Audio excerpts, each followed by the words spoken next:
Good morning, everyone. It's Wednesday, April 28, coming to you live from Seoul. I'm Kim Moo-kyun. Starting today, some 126,000 South Korean soldiers over the age of 30 will receive AstraZeneca's COVID-19 shot. The nation's defense ministry says this is 2 months ahead of schedule, and the aim is to complete administering the first dose by the first week of May. The U.S. Centers for Disease Control and Prevention says fully vaccinated Americans will no longer need to wear face masks outside, meaning they can unmask while walking, running, or hiking outdoors. And family members of late Samsung Group chief Lee Gun-hee are expected to unveil the details of their inheritance later today as the deadline to report their massive tax payment nears. We'll begin with the coronavirus situation here in South Korea. The nation reported 775 new COVID-19 cases Wednesday, rising back above the 700 mark, similar to last week. Now, of the new cases, 754 were locally transmitted and 21 were from overseas. There was one more death, bringing the death toll to 1,821. And as for the vaccination program, more than 2.5 million people in South Korea have now received their first dose of the COVID-19 vaccine. That number is expected to rise at a faster pace starting today, as some 126,000 soldiers over the age of 30 will receive AstraZeneca's COVID-19 shot. This is 2 months ahead of schedule, and the Defense Ministry plans to complete the first dose rollout by the first week of May. Military personnel working along the DMZ, as well as those in their Air Force and Navy, will be priority groups. South Korea is pushing to swiftly approve the COVID-19 vaccine produced by U.S. drug maker Novavax to speed up its nationwide vaccination campaign. The government is also working on extending a licensing deal to share manufacturing tech with the U.S. pharmaceutical giant. Kim Min-ji reports. South Korea will be speeding up the approval process for the U.S. company Novavax so that its vaccine can be used locally. A government task force met with Novavax CEO Stanley Erk in Seoul on Tuesday. We have decided to swiftly carry out the local approval process in order to use the Novavax vaccine at an early date.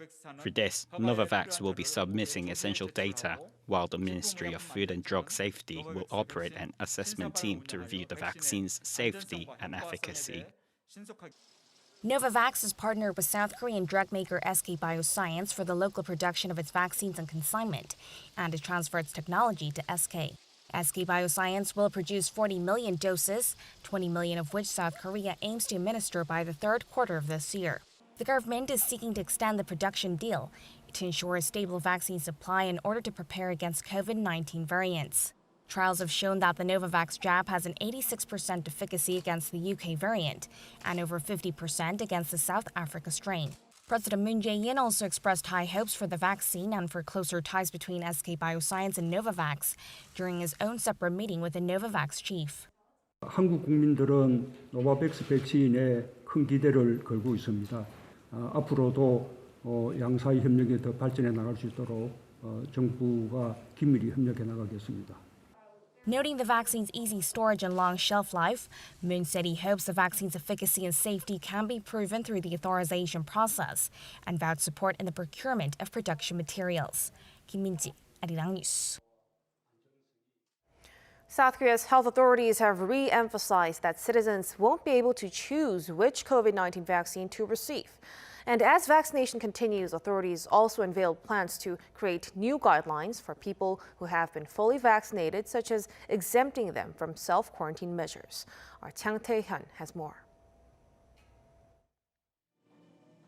South Korean health authorities have again emphasized that people are not allowed to choose which COVID-19 vaccine they receive. Commissioner of Korea Disease Control and Prevention Agency, Chung Eun-kyung, at a briefing on Tuesday said it's more effective to use a vaccine that's suited to that person rather than giving people the option to choose.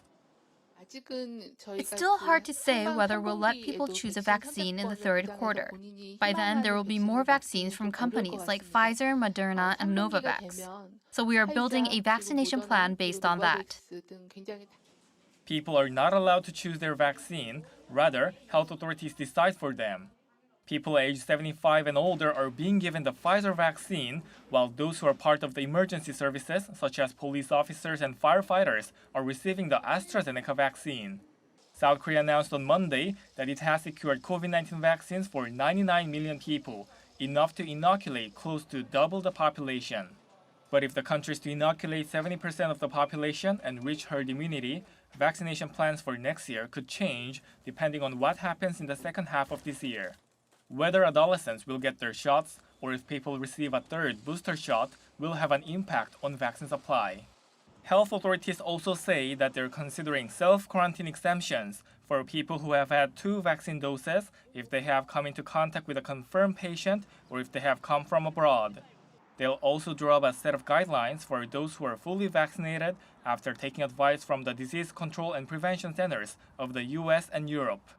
Meanwhile, Acting Prime Minister Hong Nam-ki on Monday said that the country will vaccinate 70% of the population by late September and reach herd immunity as early as possible, even before the original target of November. As of Tuesday, over 2.4 million people, about 4.7% of the population, have received their first COVID-19 vaccine doses. 장태현, Arirang News. The WHO's envoy to Russia claims the COVID-19 vaccination campaign has been effective and prevents the emergence of new variants. Speaking to Russia's TASS news agency, the official said the WHO is obtaining more evidence that vaccinations are useful and help stem the spread.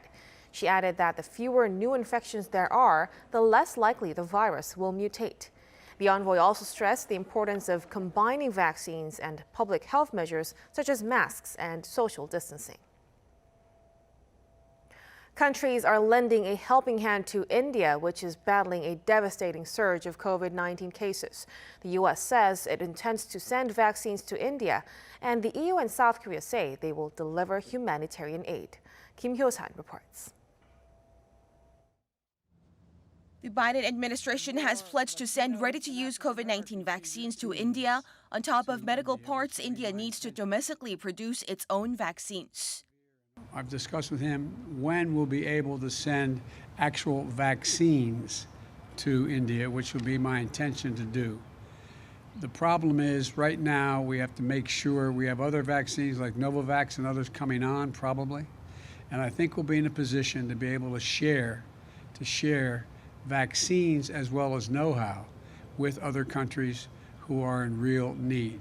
That's the hope and expectation. President Biden also said India was there for the U.S. during the early days of the pandemic. The leaders of the two countries spoke over the phone Monday in their second phone conversation since President Biden took office in January. The European Commission also says it's seeking to send oxygen and medicine to India within the next several days. The bloc also said France and Germany are currently pooling resources to send additional assistance soon. Alarmed at the situation in India, the South Korean government will send aid as well. We'll immediately hold talks with India regarding the items to be provided, including oxygen generators and test kits. Seoul's humanitarian assistance to India is reportedly worth millions of US dollars. South Korea's foreign ministry added it's overseeing the return of South Korean nationals in India through various means, including securing flights between the two countries. Kim Hyo-san, Arirang News. The U.S. Centers for Disease Control and Prevention says fully vaccinated Americans will no longer need to wear masks outside as the country prepares to slowly return to some semblance of normality. Lee Seung-jae has the story. Under the latest guidelines released Tuesday by the U.S. Centers for Disease Control and Prevention, fully vaccinated Americans will no longer need to wear face masks outside. This means fully vaccinated individuals can unmask while walking, running, or hiking outdoors. However, the CDC notes exceptions should be made in crowded settings. Generally, for vaccinated people, outdoor activities without a mask are safe. However, we continue to recommend masking in crowded outdoor settings and venues, such as packed stadiums and concerts, where there is decreased ability to maintain physical distance and where many unvaccinated people may also be present. We will continue to recommend this until widespread vaccination is achieved. The new guidelines also means vaccinated people can unmask during small outdoor gatherings with fully vaccinated family and friends, or even at gatherings with a mixture of vaccinated and unvaccinated people. On top of that, several Smithsonian museums and the National Zoo will reopen next month with reduced capacity. The venues will open in phases, starting with the National Air and Space Museum's Stephen F. Utzar Hazy Center on May 5th, to the National Museum of American History and the National Zoo on May 21st. Safety measures are required, including timed entry passes, face masks, and social distancing. JP Morgan Chase also said Tuesday that it's bringing its U.S.-based employees back into the office on a part-time basis. Offices and buildings will open to all employees on May 17th, but will be subject to a 50% occupancy limit. The company's CEO also said last week that it wouldn't yet require employees to be vaccinated before returning. Lee Seung-jae, Arirang News.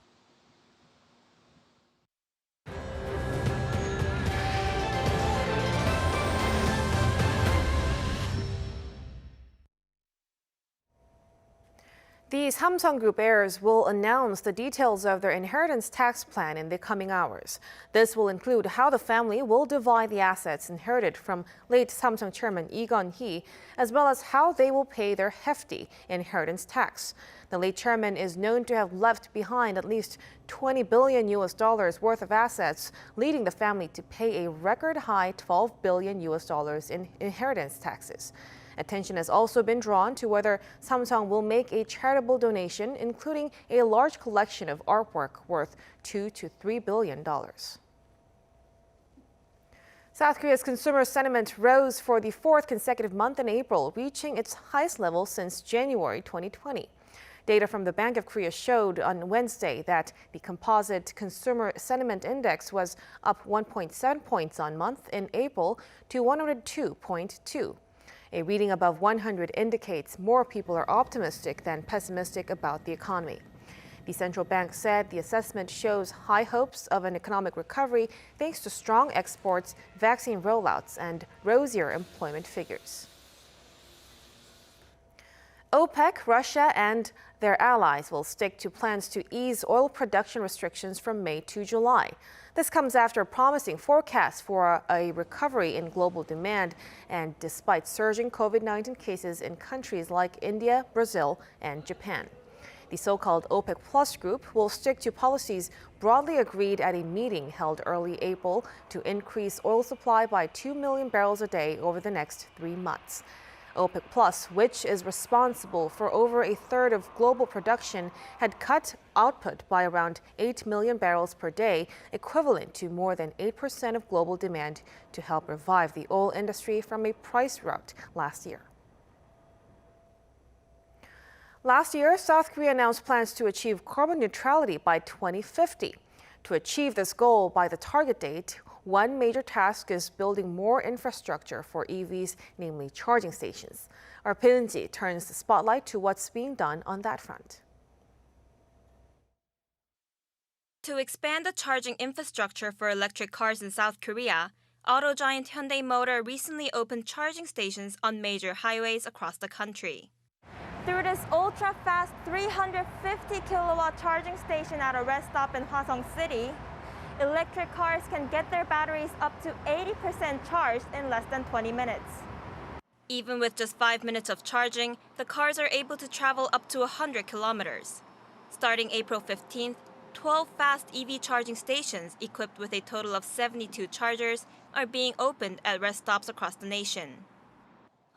Starting with this charging station, Hyundai Motor Group plans to boost the electric car charging situation in South Korea. We hope this will help increase the number of electric cars on the roads. One driver that uses the facility says he hopes to see more of these charging stations along highways. It is convenient because it charges faster than other charging stations. Rest stops aren't the only places that need more electric car charging stations. An industry expert says it's also important to have slow charging stations in parking lots and apartment buildings so drivers can charge their cars overnight. Slow charging stations should be located in all apartment complexes. No one should feel guilty about having to charge their car for more than 6 hours, or need to worry about going downstairs to allow other people to use the chargers. What's important is to have the right kind of chargers in the right places. According to a Seoul National University research team, petrol and diesel cars emit about 200 grams of carbon dioxide for each kilometer of travel, whereas electric cars only emit about 94 grams. That amount comes from the carbon emitted manufacturing the electric cars and from producing electricity. But even considering this, they still produce fewer emissions. As of last year, the number of chargers in the country reached 64,000. By 2025, the government plans to have more than 500,000 chargers in apartment complexes and along highways. 배은지, Arirang News. Japan has officially announced that it is more appropriate to describe the victims of Japan's wartime sexual slavery as comfort women instead of military comfort women. The decision comes as a move to avoid what they call misleading claims that the women were forced into sexual slavery by the Japanese military. Our Choi Min-jung reports. Japan has officially adopted the view that it is more proper to describe the victims of Japan's wartime sexual slavery as comfort women instead of military comfort women, following the country's textbook screening process.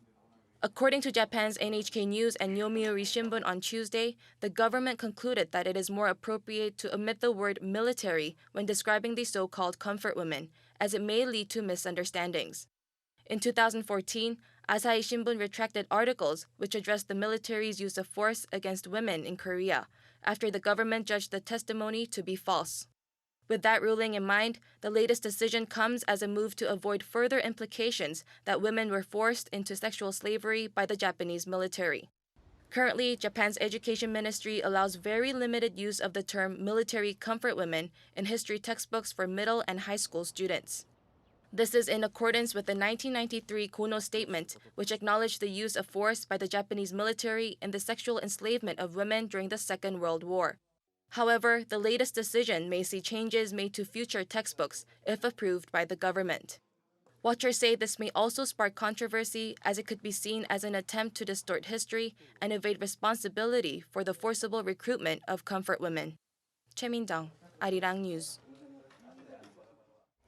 Cardinal Nicholas Chung-Chin-seok, the former Catholic Archbishop of Seoul, died on Tuesday at the age of 89. Officials say he had been hospitalized since February with an unspecified illness. He expressed his intent not to receive life support. He also agreed to donate some of his organs, including his corneas. A mass was held after midnight at Myeongdong Cathedral to mourn his loss. His funeral will be held on Saturday. The first Korean actress to win an Oscar, Yoon Ye-jung, was also in the spotlight for her sharp wit during interviews and humorous way of talking. Our Kim Hyun-sung looks into the buzz surrounding the actress. Oscar-winning actress Yoon Ye-jung is all the buzz right now, and not just for making history as the first Korean actress to win an Academy Award. There's a big generation gap between the actress and I, but despite the gap, I feel like her conversations are really funny and that she's really approachable. There's now even a new phrase, yooning over from mooning over. A lot of people think highly of Yoon Ye-jung's direct conversational style, myself included.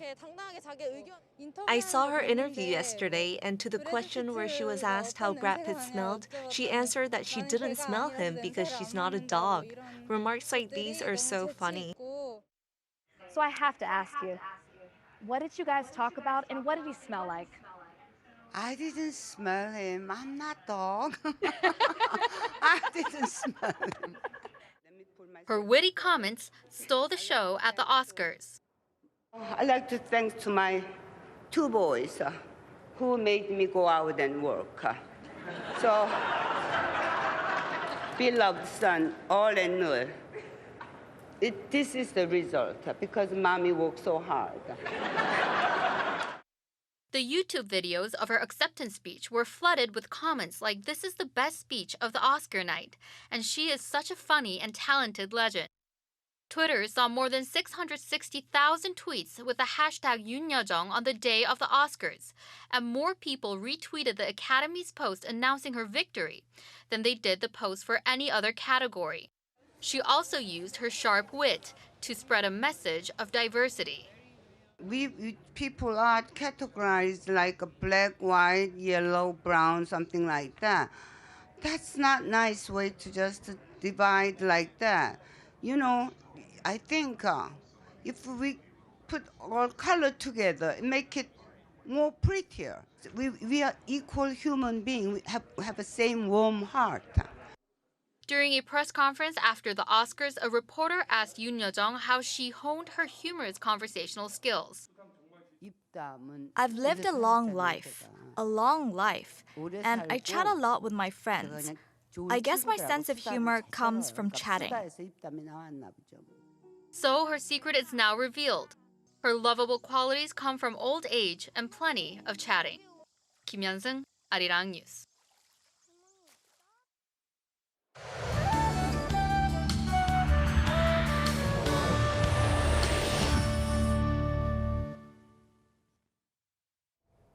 Good morning.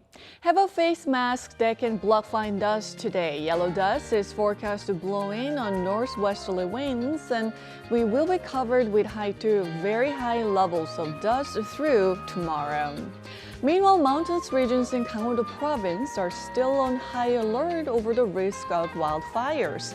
Both dry weather and strong wind alerts have been issued in those areas. So please do not engage in activities that have the potential to start fires. We had mostly sunny skies to start the day, but skylines will be blurred by the dust. While highs in southern regions will jump into mid-20s this afternoon, Daegu and Gwangju will be getting up to 25 degrees Celsius, while the capital region will have highs that are similar to yesterday, topping out at 20 degrees here in Seoul. Rain on Friday will help to wash some of the dust from the air, while Gangwon-do province and Jeju Island will see rain on Saturday as well. That's Korea for you, and here's a look at the weather conditions around the world.